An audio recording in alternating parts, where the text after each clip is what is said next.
Hello, my name's Michael Dunphy, bringing back another video to YouTube and my channel.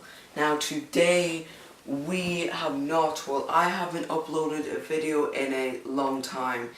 I haven't uploaded in a week actually. And why is that, you say?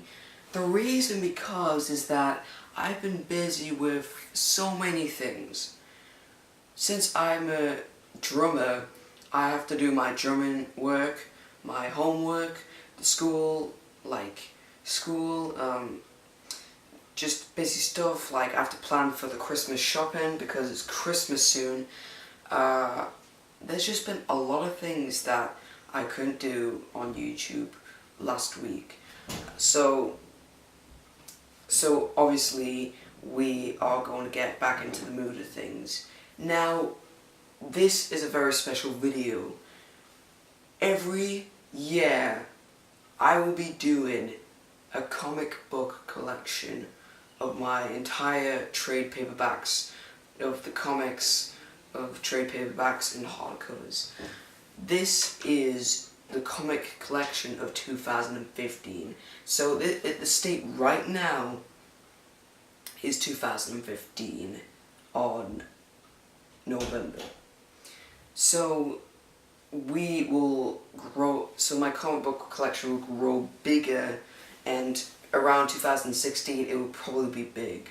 But since comic books are very expensive, I have to wait and see. So let's get into this video. What are we gonna see? Now, you might see me fumble around with the camera a bit, but since I don't have an editing software, though I do have one, but I don't really know if I want to use it because it's so complex in terms of editing, and plus editing's one of the things I'm not good at. I'm not good at editing at all. I'm kind of awful at it. I don't have the right time and pace for the edits, because you see some really good editors like let's call an Arkham YouTuber. UGP Gaming has pretty good editing. ZNT Comics, although he's not on YouTube anymore, he's kind of left out of YouTube. His edit styles are really good, and those are the Arkham YouTubers you call, because I'm an Arkham YouTuber as well. So let's get into the comic book collection of the state that's in now of November 2015. So, since we have a tripod, we're going to go over here. Now, this is my entire comic book collection.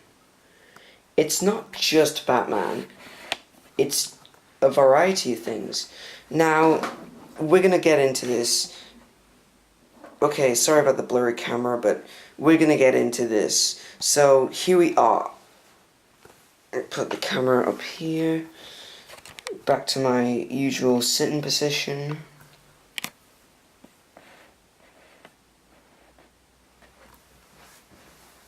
So, as you can see, it's not a very big collection. It's kind of small. Like, let's see, 1, 2, 3, 4, 5, 6, 7, 8, 9, 10, 11, 12. I've got 12 Batman books, 1 Marvel collection, 1 Eagle Annual, and 2 Tintin books. So let's get into this. I mean, let's start off with the Batman books. Now, first we have here Batman Arkham Origins, which is the prequel to the Arkham Origins video game, and this is the events that happen before the game, and it sets up some of the things like Batman and stuff like that. I haven't read this actually. You might ask why. The reason because is that I'm not a huge fan of Arkham Origins. Now, I don't dislike the game, but I don't love it. I never really felt up to reading this because the story of Arkham Origins, in my opinion, it was so meh. I didn't like it that much because it was a rehash of the joke story over and over again, and it was pretty, like, weak in my opinion. A lot of people love it, but I don't like it. There were things about the game that I did like. I loved Joker, even though I didn't want him in the game. I love the voice acting, and I think that the game has a pretty good narrative, even though some parts about it that are not too great. So I can't really tell you my thoughts on this book because I haven't read it, and plus I don't know if I want to. I got this as a birthday gift from my little brother, so yeah, I wasn't like looking forward to this, and you know, I might give it a read, but I just don't know if I'm going to. So here we have Batman Dark Knight Returns. This is the book that revolutionized Batman in a way. It made him darker, and if we didn't have this book, we wouldn't have Dark Knight trilogy, we wouldn't even have the Arkham trilogy. We won't even have these great Batman books that are coming out, like Killing Joke, Batman Year One, the Scott Snyder book, Grant Morrison books, the Long Halloween, even the Long Halloween.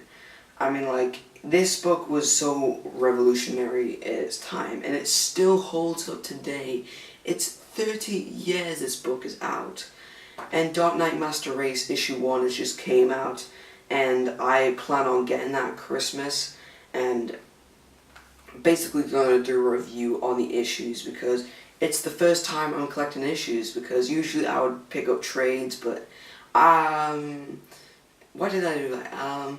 I was saying, like, usually I would pick up trades, I wouldn't really pick up issues, but since this is a book series like Dark Knight, which is a book series that I'm really into, Dark Knight Strikes Again, we're not going to talk about that because I hate that, but Dark Knight 3, I'm very intrigued by it, and I really wanted to read it, so instead of waiting, I'm just going to pick up the issues, and that would be really cool. But Dark Knight Returns, if you haven't got this, you should really pick it up and put it on your bookshelf, and have a really good read of it. You'll have a good time. Now, here we have probably the most psychological book, Batman book of all time, in my opinion. Batman the Killing Joke. This is a great book because it's so psychologically twisted in terms of the Batman and Joker relationship. It's almost like a friendship without even knowing it, because how, like, some of the lines in this book are magnificent. Like, there's this part where Batman's he's in the Batcave and he's trying to find out who the Joker is, and he says and Alfred comes in, and he says to him, like, he says, how can two people hate each other so much without even knowing each other? That is a very interesting, intriguing plot, and there's many iconic, threatening moments, like the paralyzing of Barbara Gordon, the fact that Joker's trying to make Jim Gordon insane. All of this is twisted, and it makes you kind of insane a bit, because it's crazy stuff. I mean, like, Alan Moore, I don't know, like, what he was thinking when he was writing this book, but he must have a great mind. And what's really exciting about this is that The Killing Joke is finally getting an animated movie, and I can't wait for that. It's coming out next year, and I usually don't watch animated movies, the DC animated movies. The only one I've actually seen is Batman and Superman the movie, based off the New Adventures of Batman animated series. But Killing Joke's like a great book, and I've read it, and I gotta watch it. It's coming out next year, and I just can't wait for it. Hope Mark Hamill comes back. So let's get on to this video. Then we have Batman Heart of Hush. Now, if you're wondering, do you own Batman Hush? I don't in trade, but digitally, yes. I've read Batman Hush, and I think it's a pretty good read. I think it's overrated a bit because some of the things that don't make sense, and the plot is sort of like, it tries to confuse you without even good setup. Some of the things in the book, like Hush, I couldn't really get inside the Hush's head because he was so like out of the book a bit. Like the only time we actually saw full of him was at the very end. But Batman Heart of Hush kind of continues this story, and I haven't read this yet, but I really want to read this. I've been hearing a lot of good things about it, and it's written by Paul Dini, my favorite Batman writer, who writes the Arkham games, except for Arkham Knight and Arkham Origins. He reads a ton of great Batman comic books, and he's the writer of Batman the Animated Series, so what's not to love? Now we're going into the Scott Snyder run here. We have Batman the Court of Owls. Now, this book is great. Now, the narrative and the premise isn't original. It's almost identical to Batman R.I.P. The basic story is Batman has found out about the secret organization called the Court of Owls that has been deep underground, pulling the strings around Gotham for centuries, and Batman must stop him, and he must find many different ways that these killer assassins have against Batman. And it's a very intriguing story. Although not original, it's still a great read, and it's still very executed well. Greg Capullo's artwork is great in this book. I love it. Greg Capullo is probably my favorite Batman artist. He's just amazing at what he does. Then we have Batman City of Owls, the continuation in the finale to the Court of Owls saga. Now, I didn't like this as much as Court of Owls, mostly because some of the things they do in it is really disappointing. Now, I won't spoil it for you if you haven't read it, but there's just a lot of things in this book that I find disappointing, like the end, like when Batman looks like he's going to face the Court of Owls, but something happens that I really don't like, and some parts, like, in this book that are not good. Like, I don't fully like this book that much. I don't hate it, but I don't like it at the same time.